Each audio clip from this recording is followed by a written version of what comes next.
আসসালামু আলাইকুম ওয়া রাহমাতুল্লাহি ওয়া বারাকাতুহু। প্রিয় ভিউয়ার্স, আশা করি সবাই ভালো আছেন। আজকে যে বিষয় নিয়ে আলোচনা করব সে বিষয়টি হচ্ছে যেসব জমির নামজারি বাতিল করার নির্দেশ। মিসকেস করলেই জমির নামজারি বাতিল হয়ে যাবে। কোন কোন জমির নামজারি বাতিল হয়ে যাবে এই বিষয় নিয়ে বিস্তারিতভাবে আলোচনা করব। তাই ভিডিও না টেনে সম্পূর্ণ ভিডিও দেখার জন্য অনুরোধ রইল। আর ভিডিও দেখার পরে যদি ভালো লাগে, মন চায়, তাহলে চ্যানেলটি সাবস্ক্রাইব করে পাশে থাকা বেল বাটনটি অন করে দিয়ে আমাদের সাথেই থাকুন। প্রিয় ভিউয়ার্স, নামজারি, খাজনা খারিজ, মিউটেশন এই জিনিসটা কি, এটা যদি আমরা ভালো করে যদি বুঝতে চাই, আমি অল্প সময়ের মধ্যে একটি কথা বলি। সেটি হচ্ছে আমাদের সম্পত্তি যখন হস্তান্তরিত হয়, সে হতে পারে উত্তরাধিকার সূত্রে পাওয়া সম্পত্তি, হতে পারে আপনি কারো কাছ থেকে সম্পত্তি ক্রয় করেছেন, অর্থাৎ একজনের সম্পত্তি আর একজনের কাছে যখন চলে যায় তখন এই মধ্যবর্তী স্থানে কিন্তু একটি দলিল সৃষ্টি হয়। আর এই দলিলটি সাব রেজিস্ট্রার অফিস কর্তৃক করা হয়। আমরা জানি যে জমি সংক্রান্ত বিষয় দুইটি মন্ত্রণালয় কিন্তু এই জমি সংক্রান্ত বিষয়ে কার্যক্রম করে থাকে বা নিয়ন্ত্রণ করে থাকে। তার মধ্যে একটি হচ্ছে আইন মন্ত্রণালয়, শুধুমাত্র সাব রেজিস্ট্রার অফিস। এই সাব রেজিস্ট্রার অফিসে জমি সংক্রান্ত বিষয় আপনার বায়না দলিল থেকে শুরু করে সাব কবলা, হেবা দলিল, তারপরে হেবা বিল আওয়াজ, যেই কোনো ধরনের রেজিস্ট্রিকৃত কাগজপত্র সাব রেজিস্ট্রার অফিস থেকে করা হয়।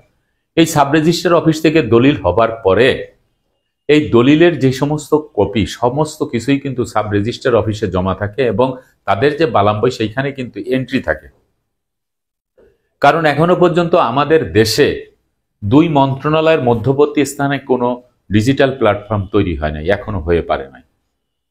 আর একটি হচ্ছে মন্ত্রণালয়, সেটা হচ্ছে ভূমি মন্ত্রণালয়। ভূমি মন্ত্রণালয়ে যে সকল কর্মকর্তারা থাকেন, বিভাগীয় কমিশনার, ডিসি মহোদয়, ইউনিয়ন ভূমি অফিস, উপজেলা ভূমি অফিস, সমস্ত জায়গায় যে সকল কর্মকর্তারা, ভূমি কর্মকর্তারা থাকেন, তারা কিন্তু সরেজমিনে গিয়ে জরিপ কার্যক্রম থেকে শুরু করে সকল কার্যক্রম এই ভূমি মন্ত্রণালয় কিন্তু করে থাকে।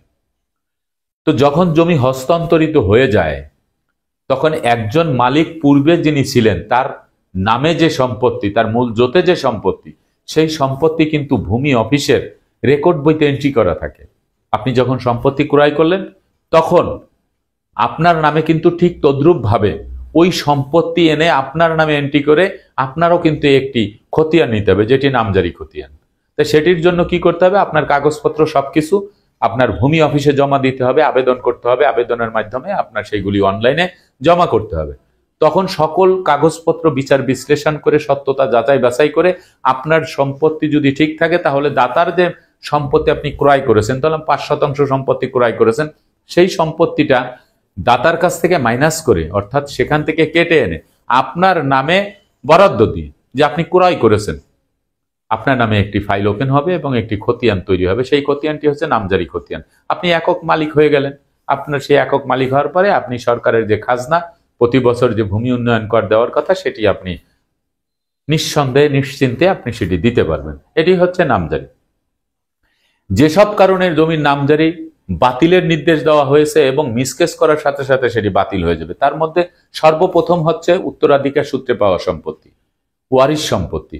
এই ওয়ারিশ সম্পত্তি আপনি যদি একজনের সম্পত্তি আর একজনকে দিয়ে দেন আপোষ বন্টননামা দলিল না করে, আপনি যদি ভালো জমি ভোগ দখলে থেকে আপনি একজনকে হেবা করে দিলেন আপনার স্ত্রী সন্তানকে, অর্থাৎ এই ওয়ারিশ সম্পত্তির মধ্যে আপনি যে সম্পত্তিটুকু হস্তান্তর করতেছেন সেই সম্পত্তিতে অন্য ওয়ারিশের যদি সত্ত্ব থাকে এবং সে যদি দাবি করে, আপোষ বন্টননামা দলিল যেহেতু হয় নাই, সেটি অবিভক্ত সম্পত্তি, সেজন্য যে কোনো ওয়ারিশ আপনার নামে মিসকেস করলে ওই নামজারিটি বাতিল হয়ে যাবে।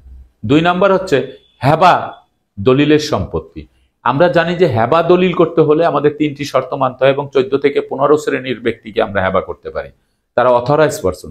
কিন্তু আনঅথরাইজ পারসন ব্যক্তির নামে যদি আপনি হেবা করে থাকেন এবং সেটি যদি আপনার ওয়ারিশরা আইনগত দিক থেকে ব্যবস্থা নেয় এবং মিসকেস করে, তাহলে এসিল্যান্ড অফিস থেকে কিন্তু সত্যতা যাচাই বাছাই করে ওই নামজারি কিন্তু সাথে সাথে বাতিল করে দেবে। 3 নম্বরে হচ্ছে জাল দলিল দিয়ে যদি কেউ নামজারি করে থাকে, সিন্ডিকেটের মাধ্যমে, দালালের মাধ্যমে, উৎকোষ দিয়ে, বিনিময় করে, ঘুষ দিয়ে যদি কেউ নামজারি করে নিয়ে থাকে, আর জমির মূল যিনি মালিক তিনি যদি এই বিষয়টির জন্য তার সকল কাগজপত্র দিয়ে তিনি যদি মিসকেস করে, সাথে সাথে ওই নামজারি বাতিল করে দেবে। তারপর হচ্ছে রেকর্ড থেকে যদি কেউ বের হয়ে যায়, অর্থাৎ খতিয়ান থেকে যদি কেউ বের হয়ে যায়, অর্থাৎ আপনার সকল কাগজপত্র আছে একজনের, কিন্তু এই জমির একটি রেকর্ড অন্যের নামে হয়ে গেছে, এই যে অন্যের নামে যে হয়ে গেছে, সেই ব্যক্তি যদি ওই রেকর্ড সংশোধনের জন্য মকদ্দমা করে জাজমেন্ট নিয়ে এসে যদি মিসকেস করে, তাহলে নামজারি বাতিল হয়ে যাবে। 5 নম্বরে হচ্ছে মূল জোতে যদি সম্পত্তি না থাকে, তাহলে নামজারি বাতিলের আবেদন করলে নামজারি বাতিল হয়ে যাবে। কিভাবে হবে আমি ছোট্ট একটু উদাহরণ দিই। সম্পত্তি দাতার কাছ থেকে ক্রয় করা হয়েছে 1990 সালে। যে ব্যক্তি ক্রয় করেছে সেই ব্যক্তি ভোগ দখলেও আছে, কিন্তু সেই ব্যক্তি নিজে নামজারি না করে তিনি ভোগ দখলে বসবাস করতেছেন। দাতা তঞ্চকতা করে তিনি খাজনা পরিশোধ করে এই জমিটা পুনরায় আরেকজনের কাছে বিক্রি করে দিয়েছে। তো আরেকজনের কাছে যখন বিক্রি করে দিয়েছে, তখন যে দ্বিতীয় গ্রহীতা তিনি সম্পত্তিটি ক্রয় করে তিনি তার দলিল এবং কাগজপত্র দিয়ে তিনি নামজারি করে নিয়েছেন। কারণ প্রথম গ্রহীতা তো ভূমি অফিসকে জানাই নাই যে সে সম্পত্তি ক্রয় করেছে বা নামজারি করেছে। দ্বিতীয় গ্রহীতা তিনি মালিক হয়ে তিনি নামজারি করে নিয়েছে। তা যখন নামজারি করে নিয়েছে, তখন দাতার যে 5% সম্পত্তি, সেই 5% জমি যখন নামজারি করে দ্বিতীয় গ্রহীতা নিয়ে গেল, তখন দাতার মূল জোতটা কিন্তু শূন্য হয়ে গেল।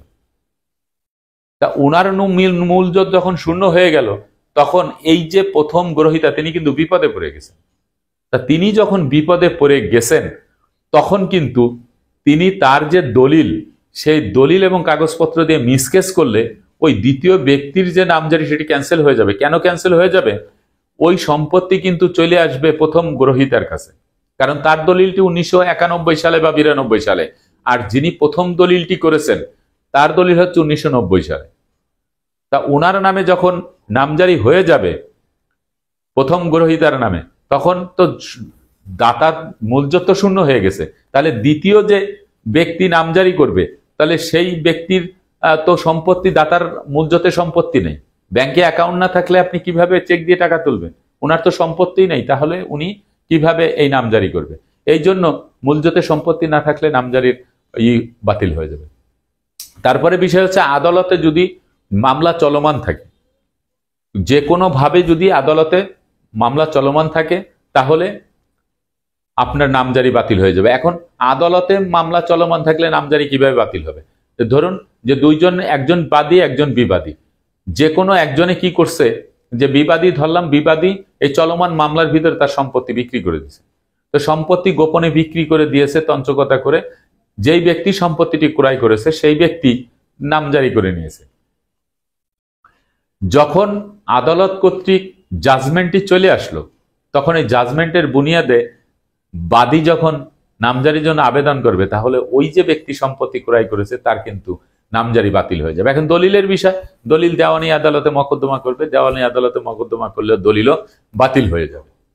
আর একটি বিষয় হচ্ছে যে আপনার সরকারি সম্পত্তি, অর্থাৎ সরকারি খাস সম্পত্তি, এই খাস সম্পত্তি যদি কেউ আইনগত দিক থেকে মকদ্দমা করে তার কাছে, মানে তার নামে জাজমেন্ট না আসার পরে যদি তিনি সেই খাস সম্পত্তি যে কোনো উপায়ে, আমাদের দেশে তো ভূমি মন্ত্রণালয়ের যে সংশ্লিষ্ট বিভাগ আপনারা সবাই জানেন, যে সেখান থেকে নামজারি করে নিয়েছে।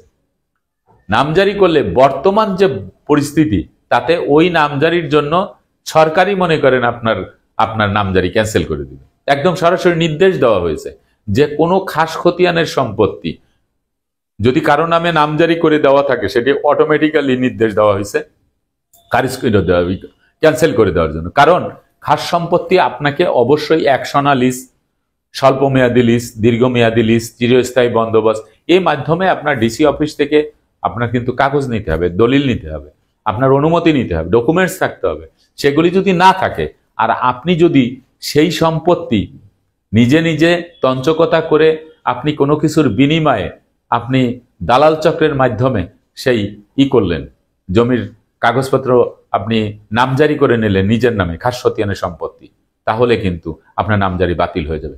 আপনার খাস খতিয়ানের সম্পত্তি আপনি যদি আপনার সকল কাগজপত্র থাকে তাহলে সর্বপ্রথম আপনার সেই খাস খতিয়ান থেকে সম্পত্তি আগে অবমুক্ত করতে হবে।